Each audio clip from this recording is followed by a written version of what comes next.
Liverpool 4, Chelsea 1. A game that not only told us that Liverpool are probably the best team in the league right now, but it told us that Chelsea need a lot of work done, especially when it comes to their defense.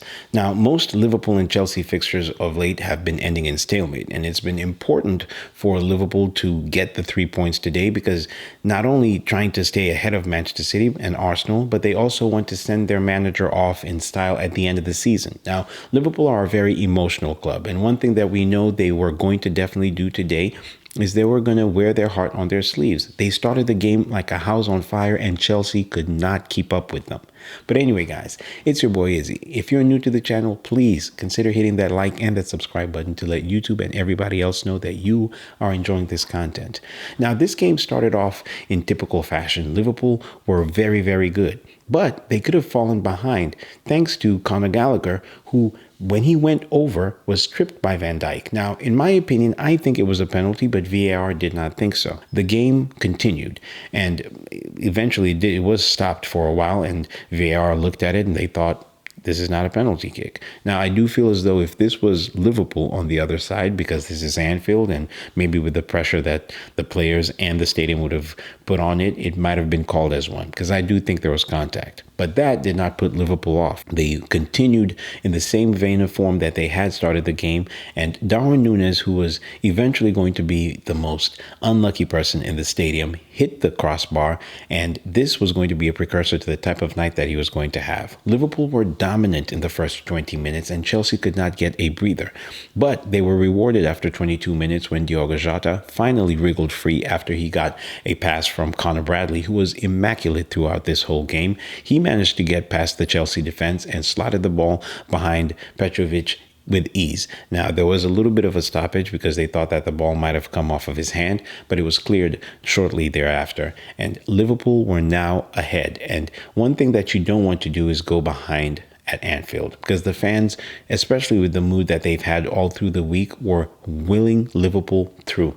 Eventually, Liverpool did manage to get a second one, and the man of the night, the guy with the 3 assists, was Conor Bradley, and he managed to get a goal as well. This man was really, really good throughout the whole game, and if Liverpool were thinking that they might be short on the right-handed side, well, they have somebody who can replace Trent Alexander-Arnold, especially if the next manager decides to push him up front, because this man was good both defensively and offensively. And even when you look at him against Norwich, he was still very, very good. Now, his goal was greeted with the loudest sound that you've ever heard. And it was very good to see a young person who has been making waves for Liverpool in recent past get his chance, get his opportunity, and get his first goal for the club. So all was good for Liverpool at this point, and Chelsea looked as though they might want to try and get back in the game, but a small flurry of possession was completely shut down just before the half when Diogo Jota was fouled, and it was 100% a penalty. Badiashile stepped on his toes and he went down. He even needed treatment a little bit longer after that. Now, the person who the whole stadium probably want to score throughout the whole game because his performance was really, really good was Darwin Núñez. However, he did everything right in the penalty kick. He sent the keeper the wrong way. The ball was a nice height, but he managed to hit the post. This man was the most unlucky person in the whole stadium. Now, eventually, halftime came through, and this was the thing that saved Chelsea because Liverpool were overrunning them, and Chelsea had no answers. Now, after the half, you would have expected a little bit of a response from Chelsea, and the closest that they came to it was Mykhailo Mudryk, who skied a ball right over the bar when he was free over on the left-hand side. Liverpool had no mercy in plans for Chelsea, and they, just like Luton Town, kept on pounding Chelsea all the way through. Eventually, they were rewarded when Szoboszlai managed to head in the ball, angled his header perfectly behind Petrovic, and guess what? The cross came from Conor Bradley. This man was having a wonderful night, and in this boy, they have a gem. They have a complete gem. His crossing was beautiful, and his defensive work was even better in the second half. Now, by this point, the game was done and dusted. Liverpool were pretty much coasting.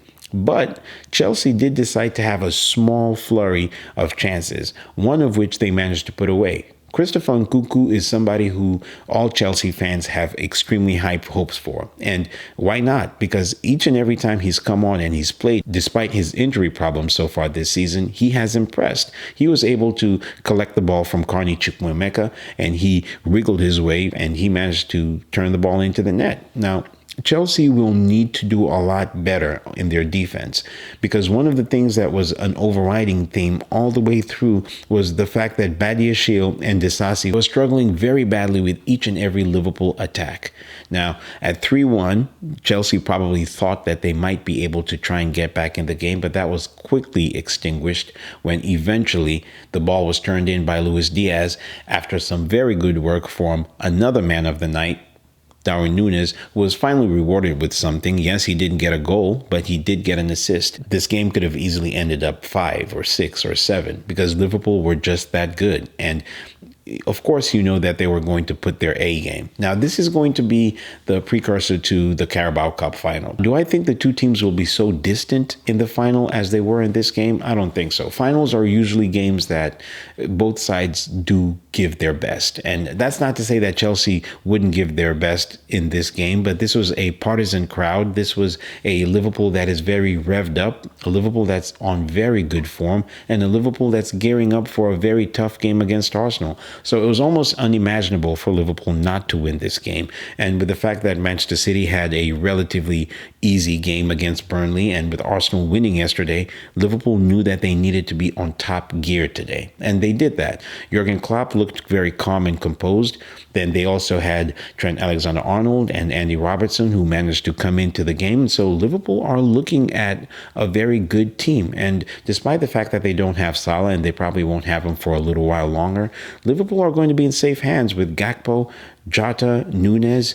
They will be fine. Now, one thing that I do want to say is that, especially with the Arsenal game coming up this weekend, I do have a slightly sinking feeling of the fact that I do think that Liverpool are going to come away with something from the Emirates. I don't want to make a bold prediction now because I do know that this is, whenever you make a decision about something you're emotional about, which of course Arsenal I am emotionally compromised because I love that team. I do have this sinking feeling though, that from an objective point of view, this is going to be the last hurrah of a Pep and Klopp fight. Now, whoever of the two is going to come out on top, who knows? But we do know that Manchester City are menacingly lingering right behind Liverpool at the moment. And we do know that Liverpool are going to be playing their hearts out before the end of the season in order to give this man a good send-off.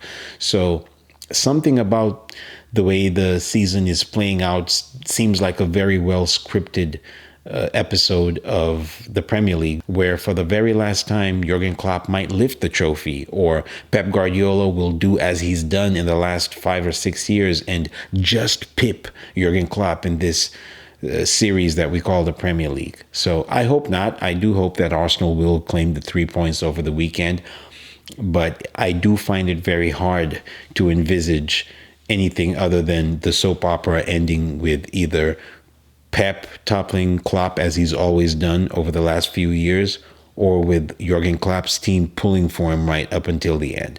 But anyway, I'm going to save this for another day because I still have a few more days to dread that game at the Emirates. And for right now, I am just going to sit and bask in the fact that Arsenal are still in the title race.